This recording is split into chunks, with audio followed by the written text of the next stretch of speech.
Hey friends, welcome to my channel. I'm so glad you guys joined me again today. It is only a couple days until fall, and actually the whole of September has been extremely cool weather, which is unlike us for Central Kentucky. It normally stays extremely humid and hot up into mid-October. Our first frost is normally around October 15th.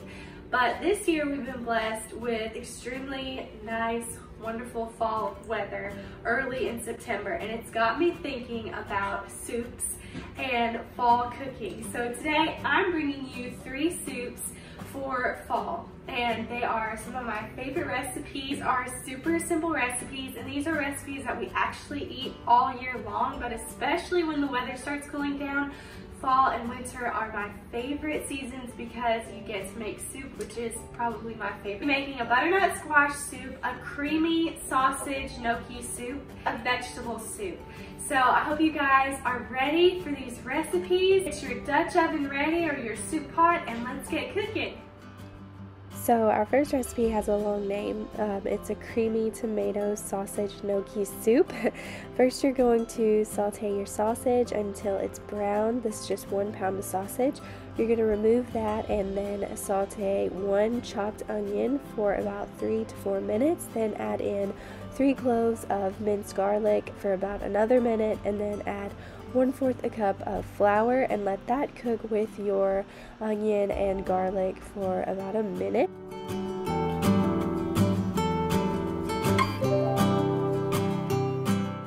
Then you're going to add in 4 cups of vegetable stock, 2 tablespoons of tomato paste, and then 1 can of diced tomatoes.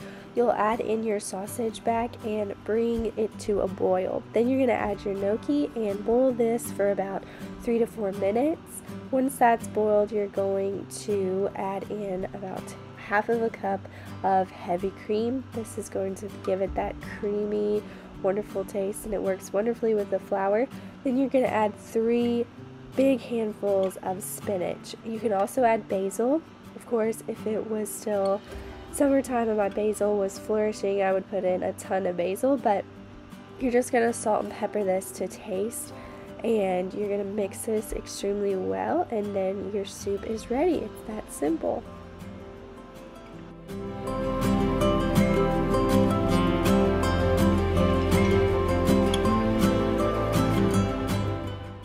Next up is a family favorite, and that is vegetable soup. Now this shouldn't even be a recipe because you can really just add in whatever you want, but you're going to start off with a pound of ground beef or sausage and let that brown. While it's browning, you're going to begin to chop up your vegetables. A lot of my vegetables were from the garden, some were frozen, some I had saved.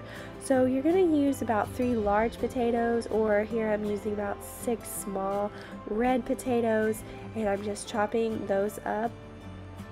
Then I'm going to also mince 2 cloves of garlic.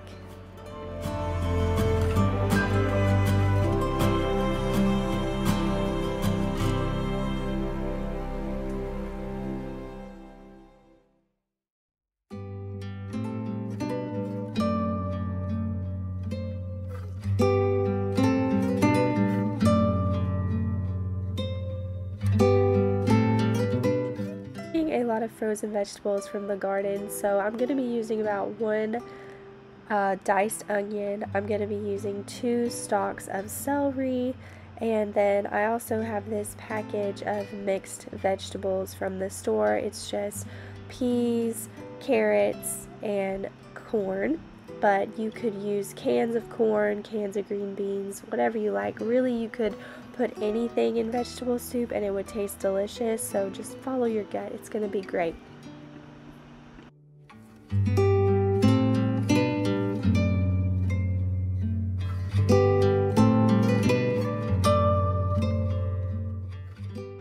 You're going to salt and pepper to taste, and you're going to let these vegetables cook down a little bit for about 5 minutes with the cover on, and then you're going to add in your garlic and 4 cups of chicken broth or vegetable broth, and I also added in a jar of jovial tomatoes, diced tomatoes, and I also salt and peppered a little bit more, and added in about a cup of okra from the garden. So you can basically put anything in this, I promise, and it'll be amazing. That's the beauty of vegetable soup.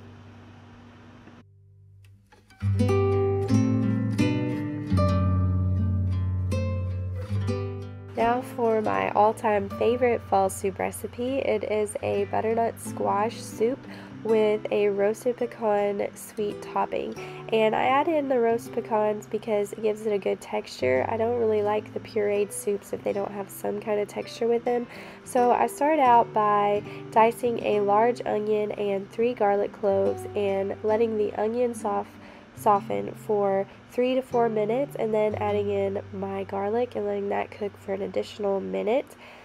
It's difficult to chop up a butternut squash. You want to start by getting all of the outer skin off, and then you're going to give yourself a flat surface. What I mean by that is cutting it in half, turning it on the flat surface, the butternut squash on its flat surface, and then you can begin to chop it up and just continue chopping it into smaller pieces. You can get really creative with the spices for this soup recipe. I used half of a teaspoon of cinnamon and 1/4 a teaspoon of cayenne. I definitely recommend using the cayenne or red chili flakes because that heat really brings out a lot of flavor in the butternut squash. But you could also add cardamom, you could add nutmeg, cloves.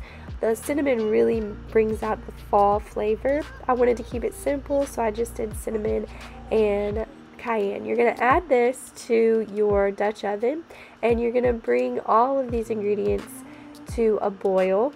You're going to add in 4 cups of vegetable stock. Not sure if I said that.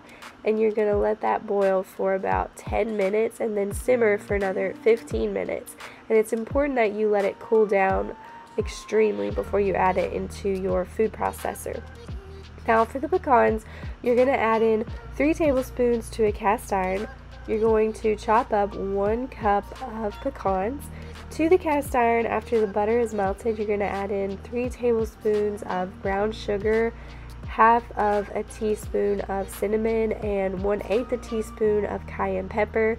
You're going to mix that all together, and you're going to add in your pecans, and you're going to let your pecans cook down in this and kind of get crispy for about 5 to 8 minutes. You have to eyeball this because they can burn easily, and I actually had to throw out a batch earlier because I accidentally burnt them, so you want to eyeball this. Then you're going to put this on a parchment papered baking sheet and let these cool, and they will harden a little bit, and they are wonderfully crunchy, and they're perfect for this butternut squash soup.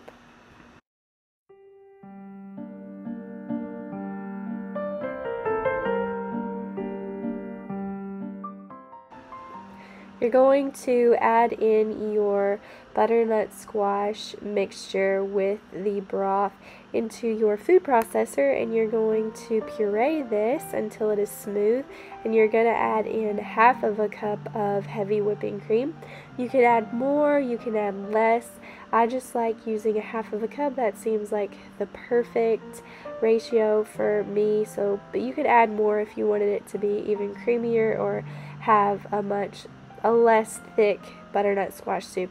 You can pour this back into your Dutch oven and let it heat up for a few moments, and then add in your pecans and add a little bit more whipped cream on top. I mostly did that for looks, but you could also add sour cream, and it would go wonderfully with that cayenne spice and the wonderful depth of flavor of the butternut squash. And you're done. Enjoy!